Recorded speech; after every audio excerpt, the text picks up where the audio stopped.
Hello and welcome to another fabulous episode of the Limitless podcast, where we are making the impossible possible. Today, I introduce a wonderful guest and friend, Arnie Bernstein, who is an educator and published author from the great town of Chicago.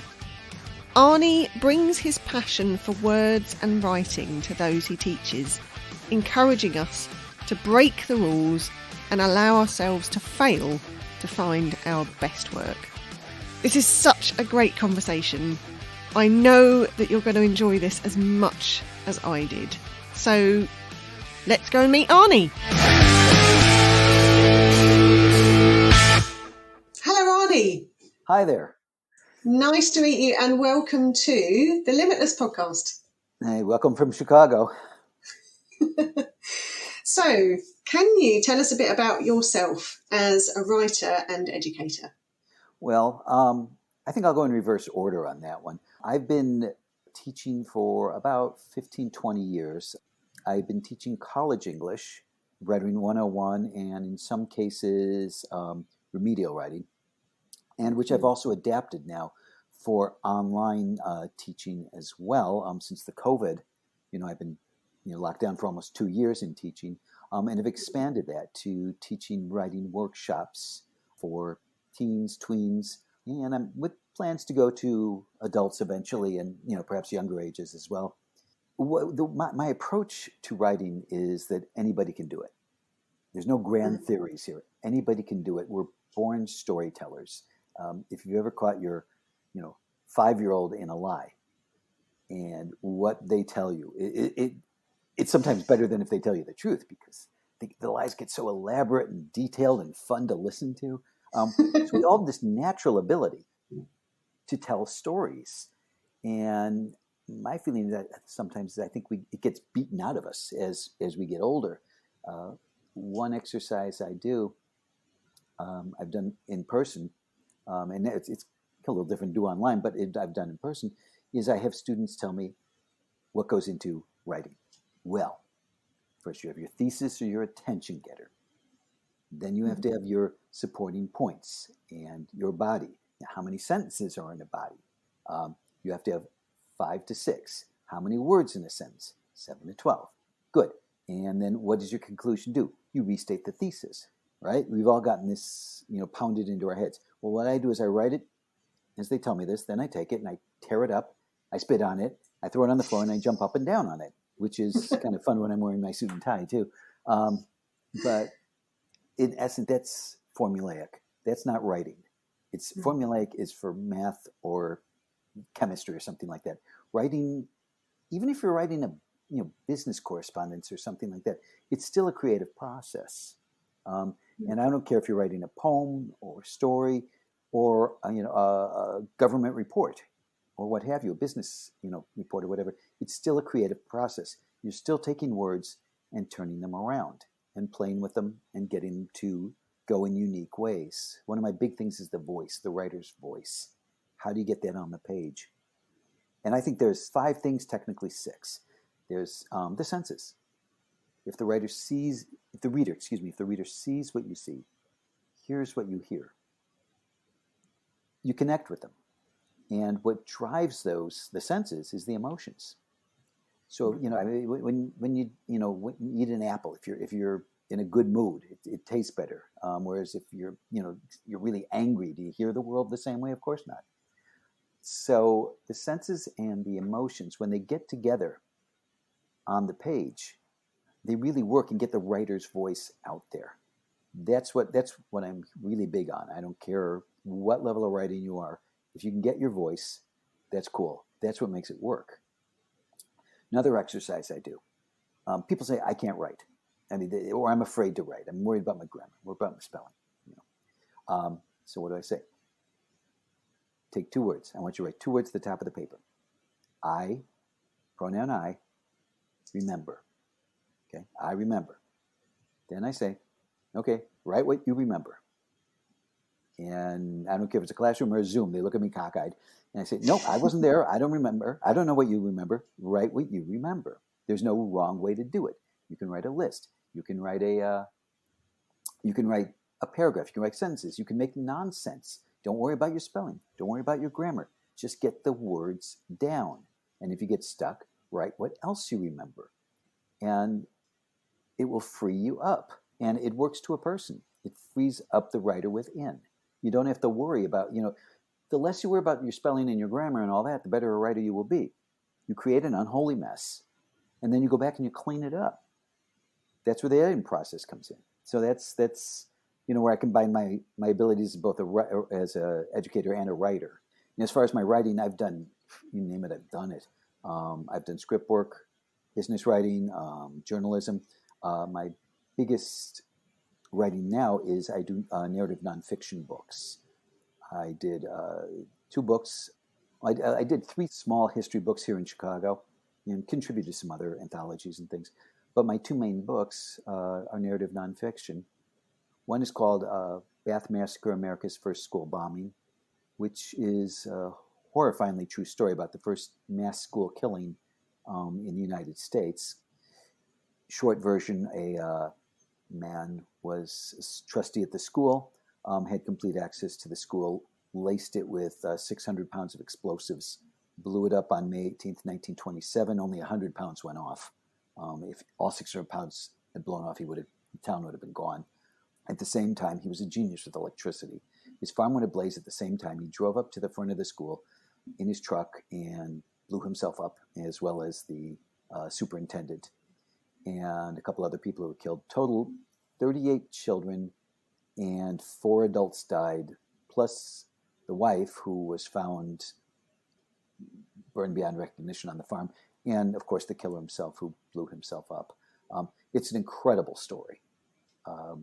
I found it on one of my history websites, and I said, I've got to write this. It was just one of those, I couldn't believe nobody else had written it.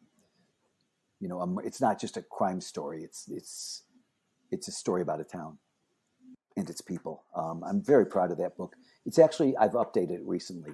After it initially came out, I was contacted by some other survivors. And they originally came out in 2009.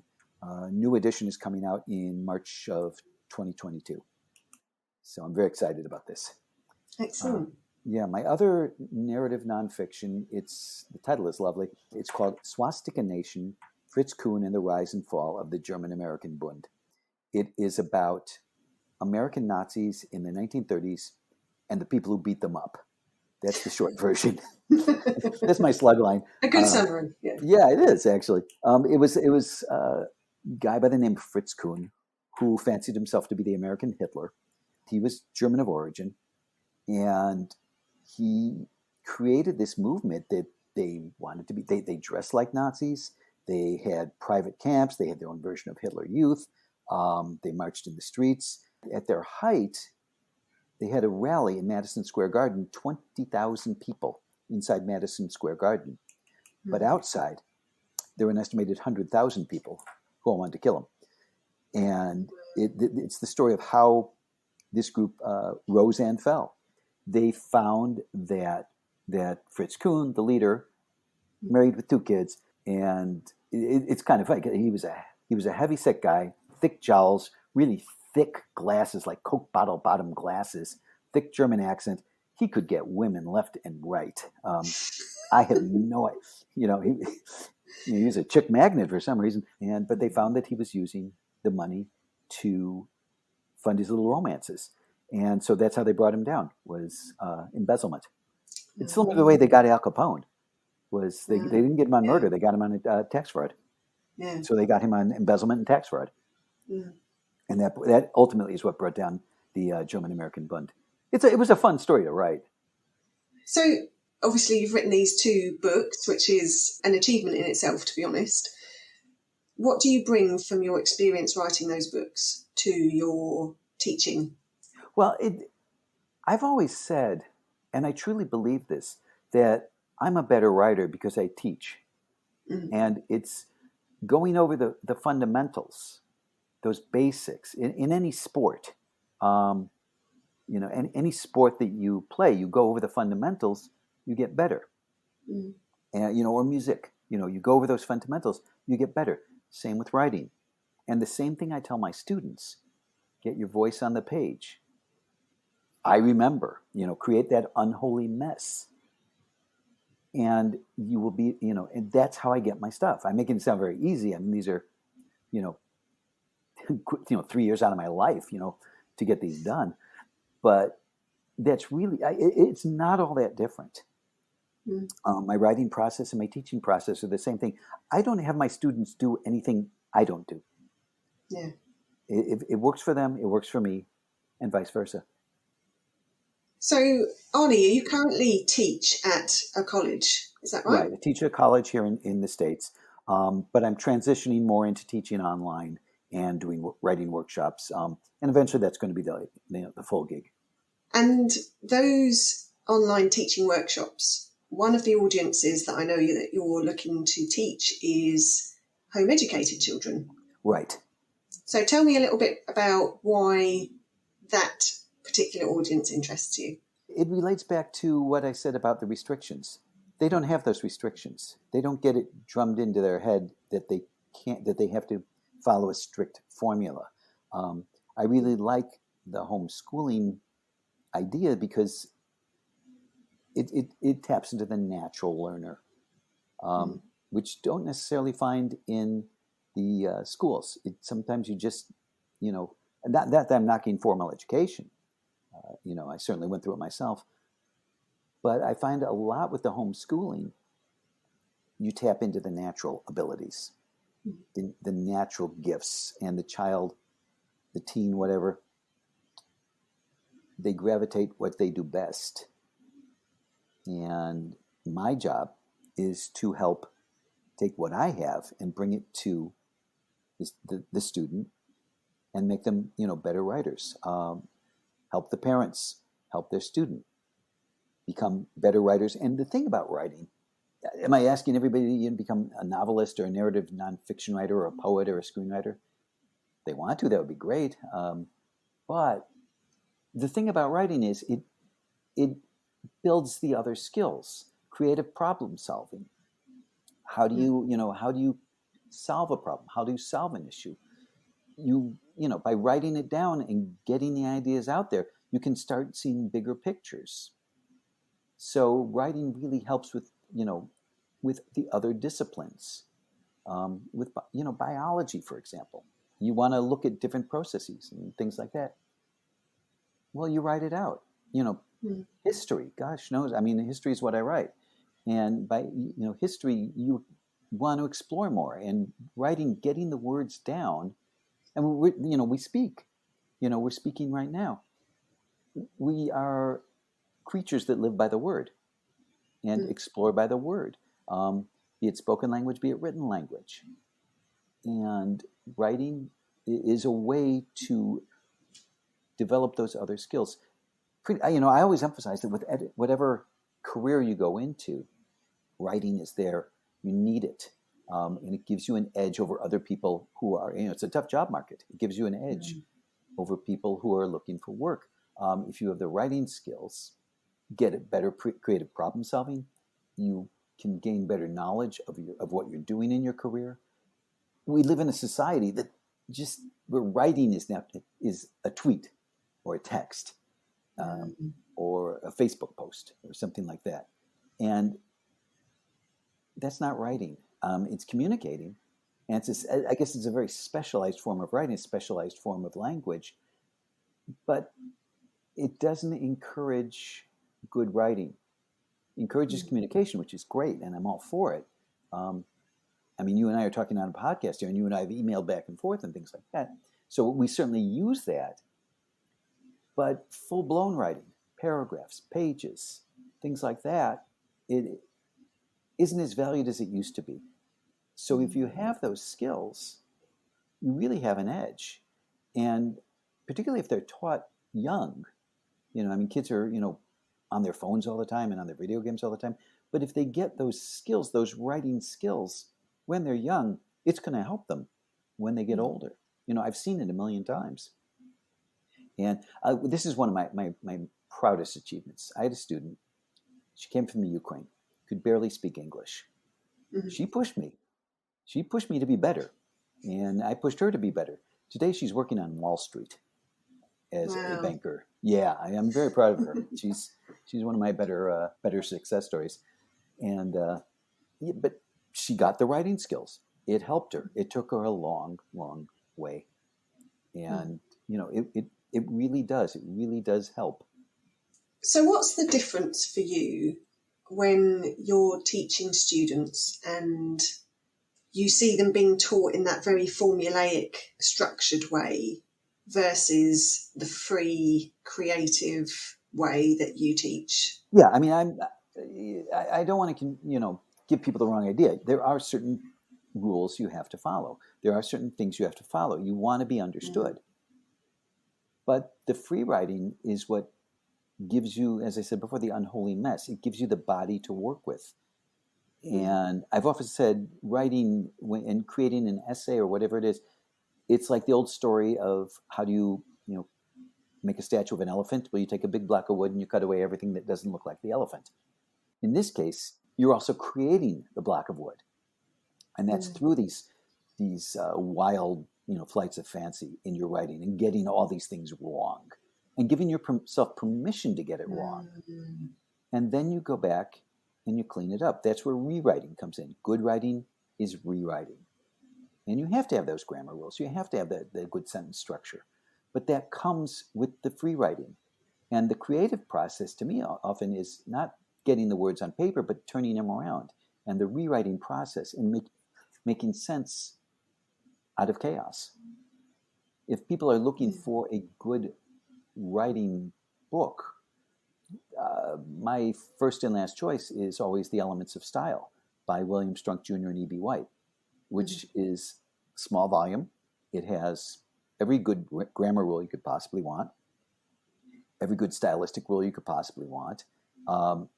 It's used by, I think I had my first copy in college, but I know people have it in high school as well and younger. I'm a geek about the book. The first edition was written in 1918 by a man named William Strunk, who was a teacher at Cornell University. And one of his students was a guy named E.B. White, who kept this little pamphlet. And that E.B. White may sound familiar to people. It's that E.B. White, Charlotte's Web, Trumpet of the Swan. It's that E.B. White. And he also wrote for the New Yorker magazine. He was one of their best essayists. And they asked him to write an ode to The Elements of Style. And he did. And the publisher said to him, why don't you update it? And he did. And it's called Strunk and White now is kind of its nickname. And I like I say, I'm a geek about it. I have all 4 editions. They update it periodically. And it's been updated slightly for e-writing, things like blogs, emails, stuff like that. And I keep a copy in my computer bag. I keep a copy in my car. And sometimes I'm not kidding here. When I'm like waiting, to pick up food or something, I'll just grab it out of the car and I'll sit there, instead of staring at my phone, I'll sit there and read, Elements of Style. Great idea. Oh yeah, it really is a great book if you want to learn how to write. But it's great to learn how to do the revision, how to learn the grammar. I'm not saying don't use the grammar. Of course, you need to be understood. So, creating the unholy mess and then going back and cleaning it up. Good writing, rewriting. And you want to be understood. Another thing I say too is proofread it out loud. You'll catch all your errors. You'll hear your mistakes. Interesting. And something that's really important is reading off hard copy. I mean, people read off screen and your eyes glaze over. And there's been studies on this, the human mind is looking for borders and boundaries, which we don't have when we're reading off a screen. I mean, how many times have we read, a long article, a long blog or something, and our eyes just start to glaze over after about 2 minutes?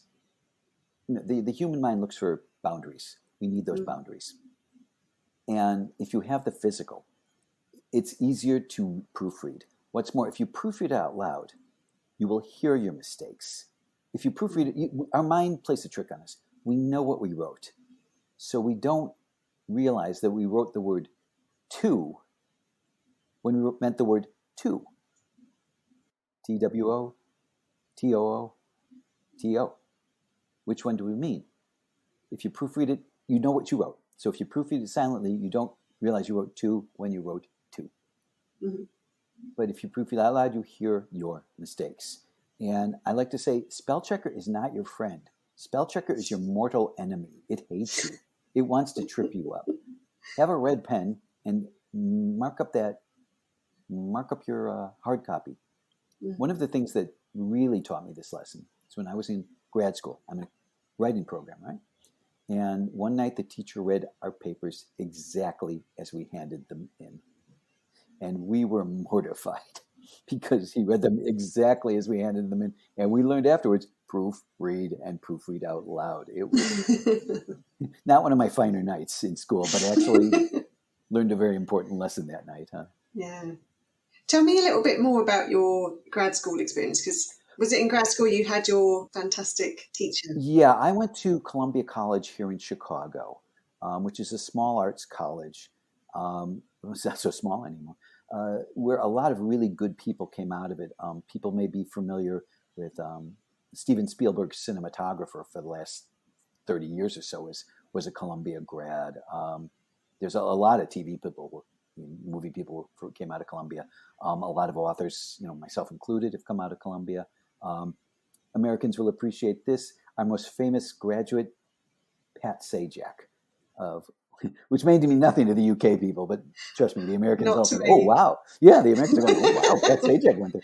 I'm going to have to Google it. Yeah, he hosts a Wheel of Fortune. Yeah, he was the most famous person to come out of Columbia. But in any event, the program I went through was the story workshop method, created by a man named John Schultz, who was really visionary. And I still have that textbook. It's an ancient textbook now, but I still dip into it. The games that I play, the writing games I play, were very simple, but really encouraged the natural writer. Mm-hmm. And by encouraging that natural writer, which is what the program did, it made me better because I realized I could write. Once I blew past the barriers of basically what I did in that program was unlearn everything I had learned and relearn it. Interesting. Yeah. And of course, things were emphasized. The, grammar, spelling. One of the best nights, in fact, I had was we had a well-known author from the Chicago area. Some of the Americans may know the name Harry Mark Petrarchus. Was a short story writer, novel writer. And he came in one night and he read a story of his, but he read an old draft of his. And then he started cutting. He read it out loud and he started cutting a word here, a word there, which goes back to elements of style in Strunk and White. Rule number 17, omit needless words. And afterwards, I said to John Schultz, who created the program, and was my teacher for the master's course I was in at the time, I said, that was a really great session. And he said to me, and he had a voice like a senator too, he said to me, well, you may be seeing that very soon. And the next night, we went through one of my stories, and he trimmed and trimmed and trimmed and trimmed out loud in front of everybody, and it was fantastic. Mm-hmm. And when you cut the fat away, and you get right to the muscle, as it were, it makes your prose come alive. No matter what you're writing. I like what, Mark Twain said about the word very. Substitute the word damn every time you mean the word very. Your editor will cut it, and the writing will be exactly as it should be. Mm. So there's a lot of little rules like that. One thing I do recommend too is that listeners look up Kurt Vonnegut's How to Write with Style. It's Kurt Vonnegut, the great novelist, Slaughterhouse-Five, which is one of my favorite books. He was asked by a business magazine to come up with some rules of writing so that their business writers in their audience could learn how to write. Who better to teach them than the great Kurt Vonnegut? And the rules he came up with they're very simple. They apply across the board to all kinds of writing. So I would highly recommend that listeners look that up, the Kurt Vonnegut's How to Write with Style. Mm. I mean, it's all the same basic principles. What I learned at Columbia, it was also in the Kurt Vonnegut, was also, I mean, really in any kind of good writing. And I've adapted it from both my teaching and for my own work as well.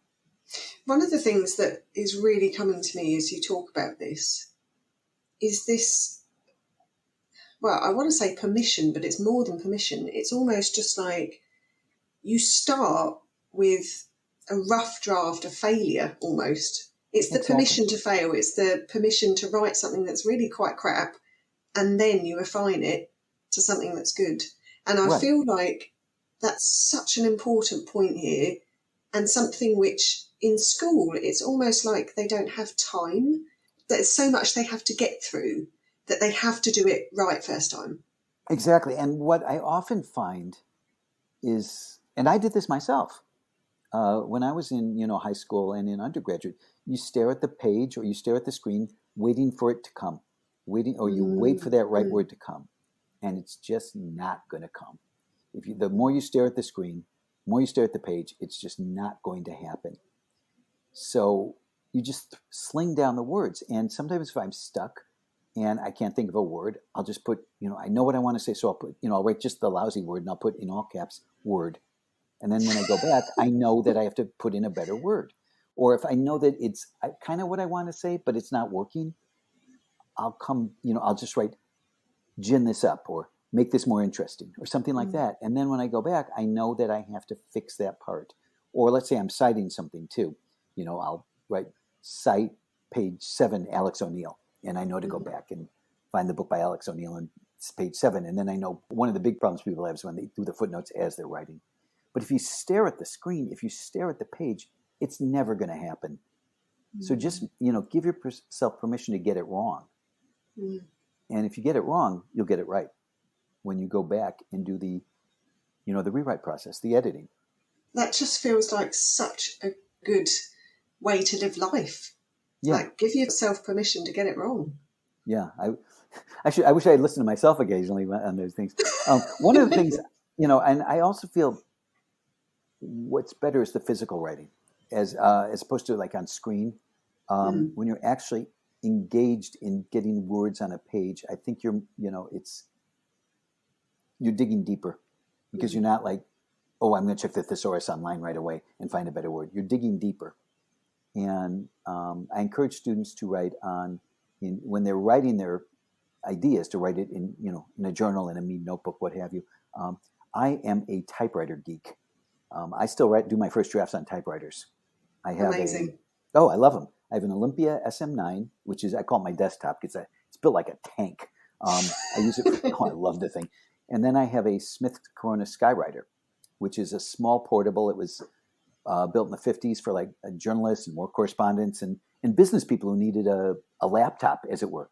And I call that my laptop, and I keep it in a backpack. And I we can go to coffee shops again someday. I'll take it to a coffee shop or the library or something, and sit there and type and work on it. And important lesson for everyone: learn how to touch type. You'll go faster. And I learned how to touch type, fortunately. So I'm a really fast typist, so I can get the words down in a mess and in a hurry. But that's how I build my ideas. And if you work on a typewriter, you can scan the pages into Google Docs and reformat them. I mean, it's very easy. I encourage people to get on typewriters and work on typewriters. And it sounds great as well. Oh, I love it. I mean, it feels different. My handwriting's terrible, and I don't like to handwrite, but I do love to type, and I'm fast. And so the ideas just come, and I'll just, I'll fix this, gin it up.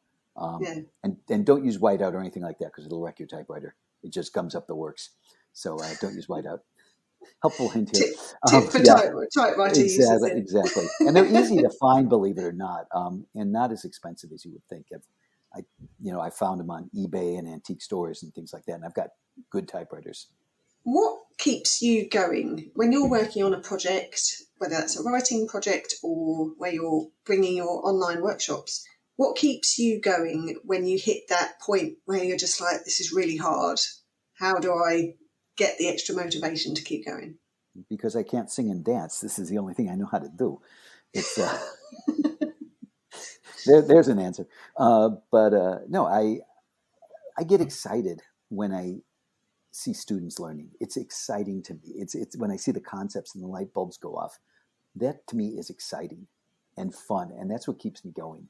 And when I get that moment too with my own work, when I think, oh man, this is really cruising, it keeps me excited. It keeps me going. Yeah. And that's what gets me past the problems. I don't believe in writer's block. Writer's block just means that you're approaching it the wrong way. So if you have to start it all over again, you start it all over again. When I did the Bath Massacre book, it took me 30 pages to get to the first sentence. And once I got to that first sentence, it got a lot easier. But I had to do it wrong a whole lot of times to get it right. Mm. So I just gave myself permission to get it wrong. Yeah. I mean, I make it sound easier than it is. It's not easy. I mean, you're banging your head off the wall, after, oh God, I'm 15 pages in this. I haven't gotten it right yet.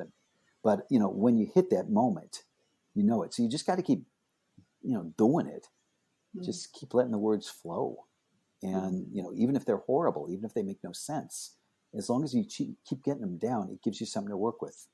And pick good models too. I always say pick a good model that it helps. One of the things that I tell students to do, particularly people who are non-native English speakers, this really helps them learn their English.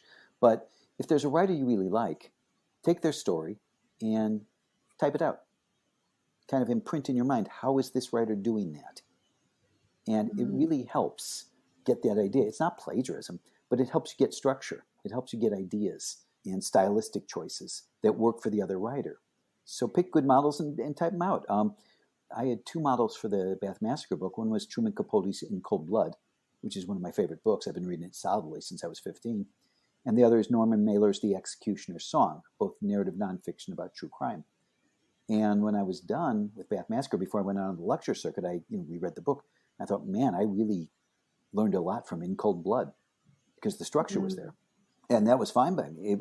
It helps to pick good models and learn from them. Yeah. But I'm telling you that typing out the story or whatever really helps. It really helps. I love that idea because it feels to me like so many people, if they thought to do that, which I don't think a lot of people would, they'd go, well, that's obviously a waste of time. Yeah. The waste of time is just staring at the paper waiting for the words to come. It's not going to happen. Yeah. It's not going to happen. Absolutely.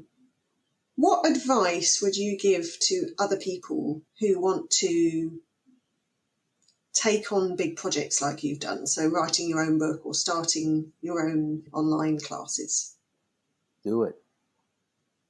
I mean, realistically, do it. I mean, what do you know? I mean, do it. Why not? I mean, it's not easy. I don't pretend any of this is easy. I've been banging around for a long time at this. And, I've had my share of failures. You still do. But, like I say, I can't sing and dance. I don't know any better. This is what I do. This is what drives me. This is who I am. I don't care, whatever it is that you do, whether it's creative writing, whether it's business writing, whatever. Do it. What choice do you have?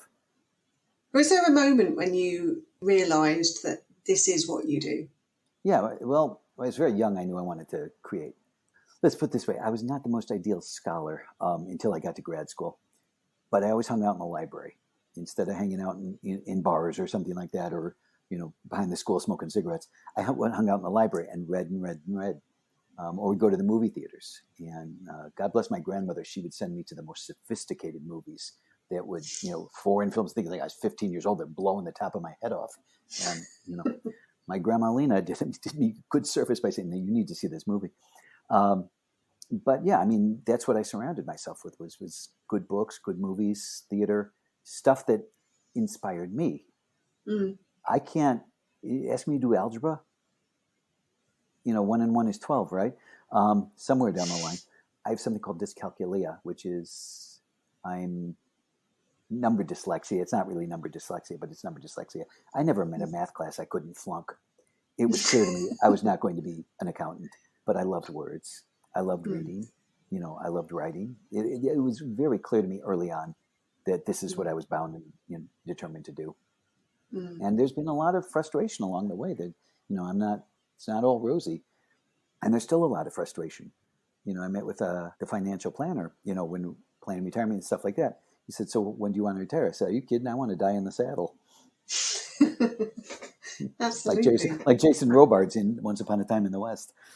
Yeah, I got my first movie reference in. Usually I get 15 more by now. No, I took like that, but that was off camera.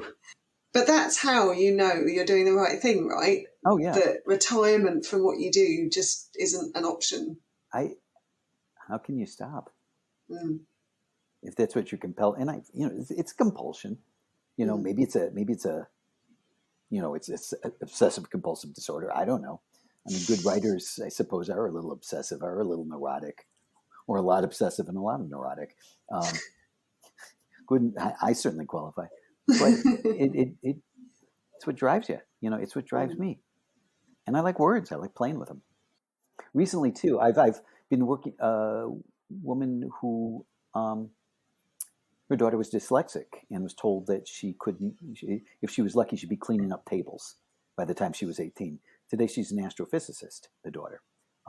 So I've done stuff with this woman who's told me, you know what, your techniques are really good with dyslexics, people who have difficulty in writing, but, you look at it in different ways and so it happens. So that's an audience I'm really curious about is the dyslexic writer. It's just a different way of looking at words. I'm not at all qualified to talk about this really, but let's put it that way. Yeah. Yeah. My gut feeling is that it's also a very good way for kids and people who are neurodiverse as well. I've known people in the publishing industry and writers and things like that who say, yeah, I was dyslexic. It's a different way of learning. It's not something to overcome. It's something you learn to live with and it's just a different way of approaching how you get the ideas and the words out there. That's all. Yeah. So that's an audience that's starting to interest me a lot. Yeah. I have no formal education in it. I'm just learn by doing. Where can people find out more about you and what you do? If they want to find me, arniebernstein.com. I'm on Facebook. I'm on Twitter @RealArnieB. I'm on LinkedIn. Twitter, LinkedIn, Facebook, you can find me. There's a Facebook page for the Bath Massacre as well. And arniebernstein.com. Fabulous. And I'm happy to talk with people. If they want to talk, shoot me an email or Facebook me or something. I'm always happy to talk to folks. I can vouch say for the fact that Arnie is a great person to talk to, so I highly recommend it. And I'm looking forward to You're too kind, Alex. You're very kind. But I'm also looking forward to your book coming out next year. So yeah, can't wait. March 1st. I'm very excited. Very excited. Yeah. Thank you so much, Arnie. And I hope that we stay in touch and that we see more of your work. Your online class is coming out soon. Thank you very much, Alex. I've really enjoyed this.